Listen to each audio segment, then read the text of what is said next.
So this week in the Torah portion, we have one of the most famous stories. It's well known. It's the story of the spies, right? God tells Moses, send spies because they're about to enter the land of Israel. This is right after the giving of the Ten Commandments, because the plan was to go straight to Canaan. Didn't work out. We wandered for 40 years. And this is the reason it didn't work out, is this week's portion. The spies go in, there's 12 of them, one from each tribe, and they're leaders of the tribe, important people. And they go and they check out the land, and the report that they bring back. Now, why were they sent? Why do you reconnoiter the land? Because if you're going to enter it, there's going to be battles. You're not going to be they don't welcome you home. They're not going to welcome the Israelites home.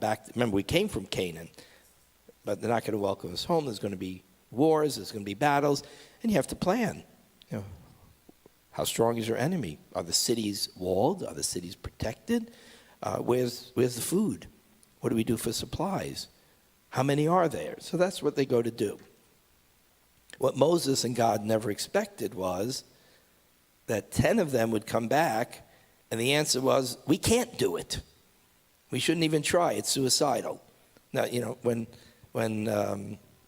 Eisenhower, who's the chief of staff in World War II, when he sent out his people to bring back reports about how should we approach this battle, he never expected anybody to come, surrender, we can't beat them, right?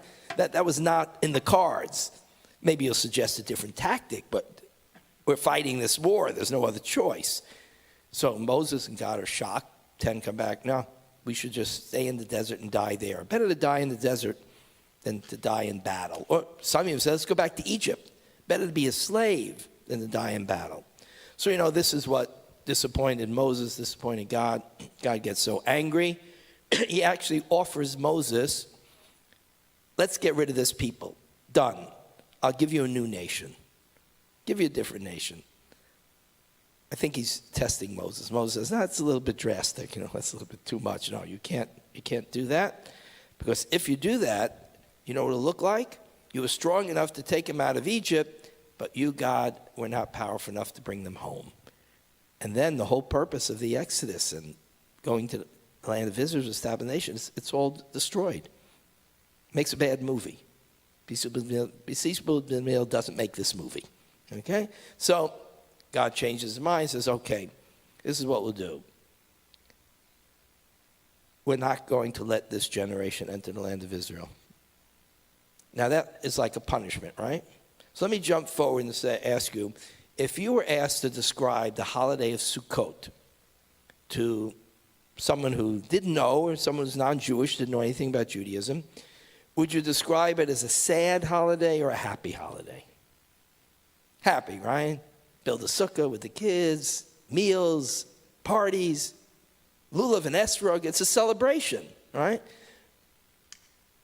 But didn't we just say that the reason they remained in the desert for 40 years is God was punishing them? It was a punishment. So if it's a punishment, what are we celebrating? Right? Why isn't it Tisha B'Av? Right? It's an exile. 40 years you're going to remain in exile. The first exile was 70 years. This was more than half of that. So how does Sukkot become a celebration? Because the whole episode was reinterpreted. How?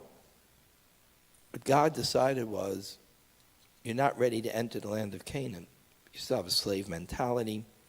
You don't know what freedom is. You don't know how to fight for freedom. You don't realize that you have to fight every day for freedom. So it's best for you, remain in the desert until you can learn that lesson. It's kind of like, you have a kid and technically they're supposed to go off to college, but this one's not ready, right? It's always not always ready. And you say, no, stay close to home for a little bit. It's not a punishment, it's wisdom. God realizes I pushed them too far, too quickly. So it doesn't become a punishment, it becomes a lesson. And in the desert, they learn how to become a nation. They establish their institutions, they learn how to work with each other, they train, they prepare under Joshua for warfare. And the next generation who were under the age of 20 when this occurred, came out of Egypt, didn't come out of Egypt, were already here, born in the desert, in the Sinai wilderness. They're going to enter the land. So it turns into a lesson that God teaches the people of Israel that you need to be ready. And you can't be ready without preparation. So you have to learn this. The portion is called Shlach Lecha. Shlach Lecha. Okay, so let's look at those two words. Anybody, any Hebrew speakers, you can tell me how you say send? Shlach. Send the people. Shlach Anashim. What's Shlach Lecha? What's Lecha? To you. You know, if you look in the translation, they don't even translate it. It doesn't work. Send to you the people? The men who are going to be, send to you the spies? What's to you? What's to you about? So the rabbis look at this strange language and say, you know, we heard this language one time before. When God tells Abram, before he becomes Abraham, to leave his homeland, right, in Babylonia, Iraq, Iran now, and to travel to a land he will show him. He doesn't even tell him what land. What does he say to him? Lech lecha. Go to you? No, go to the land. What do you mean, go to you, the land? Again, it doesn't translate. So the rabbis make a connection. What's going on here? What's this lecha? Well, lecha means to you. So this is how they understand it. I think it's a pshat. I think it's exactly what it means. Abraham's traveling to Canaan. Yes, it was for God, but it was for him as well. Abraham needed to travel to Canaan. Because if he was going to establish this new ideology, this new religious tradition, this new idea, revolutionary idea of monotheism, he couldn't do it in his hometown. He's Abe. He's a little kid growing up. You know, remember when you were playing in the dirt, in the sand?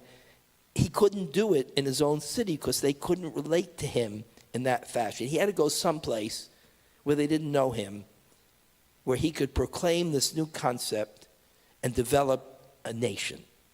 So God sends him off to Canaan. Yes, it's for God, but it's also for you, Abraham, because you can't succeed here. You need to go to another place. And it was the same thing with the spies. I'm sending you, spies, for you, the people of Israel. You have to start doing things on your own. Up to now, I took care of you, 10 plagues, split the Red Sea, 10 commandments, food, water, manna from heaven. You got everything. Now, you have to grow up. You have to be a nation. So, shlach lecha.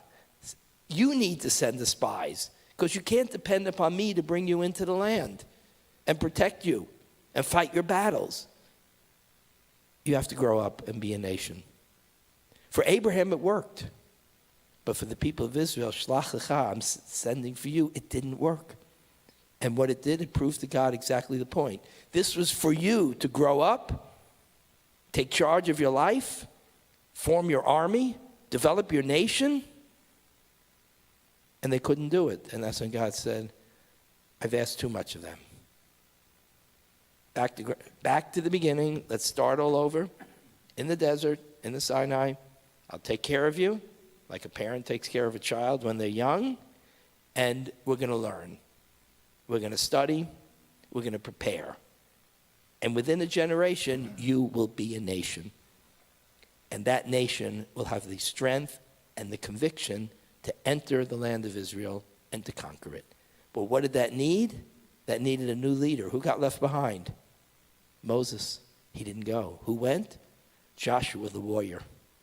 The one who came back as a spy. He was one of the spies and said, we can do this. We're strong. We're determined. We can accomplish this. Caleb, the other one, said yes, but 10 said no, and the people followed the 10, and that's how we ended up in the desert, Sinai Desert, for 40 years. It's not true because I know they say because Moses refused to ask directions. That's not the story. It's because God realized he had pushed the people too fast and too hard, and they needed to prepare. When they were ready, one generation later, they went into the land and they conquered it. And we look at Zionism historically. right? Theodor Herzl, he proclaims an idea that's nobody believes is possible.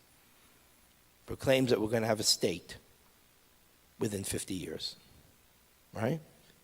Why did he say 50 years? Because he was thinking it's going to take a generation to organize and bring the Jewish people together so they can not only believe in it, we believed in it for 2,000 years. We've always been Zionists, we'll return, but we knew it couldn't be done. It wasn't possible. Herzl was thinking, how are we going to get this people from a dream of returning to the land to a reality that they could make happen? And he figured, I think it's going to take a generation. And he was right. And it did. And by the time the next generation nurtured on that idea of returning to the land, of Zionism, of rebuilding the Jewish state, they were educated in it, they were prepared, they had the institutions, they garnered the support, and they went forward and built a state. So the lesson from today's Torah reading is that sometimes it takes time. And we have to realize what we can do and what we can't do. But when it comes to the battle, there is no choice. There's no choice. Either the Jewish people are going to live in the desert or we're going to live in our homeland. And that's how it is now. And so now it's Joshua's time to secure the land, secure the peace, secure the future. But they're prepared because they've been preparing now for many generations. And this generation, which many questioned, would this generation stand up? Would this generation be like the ones in 48 and the ones in 67 and 73? It was a big question mark because they hadn't been challenged. But they stood up to the challenge, and they are standing up to the challenge as we speak to secure the land, secure the state, not only for the Israeli people, for the Jewish people. So, Chizku v'imsu. May they be strengthened, may they be strong in their determination to bring this war to a close successfully and secure the borders of the state of Israel. Shabbat Shalom.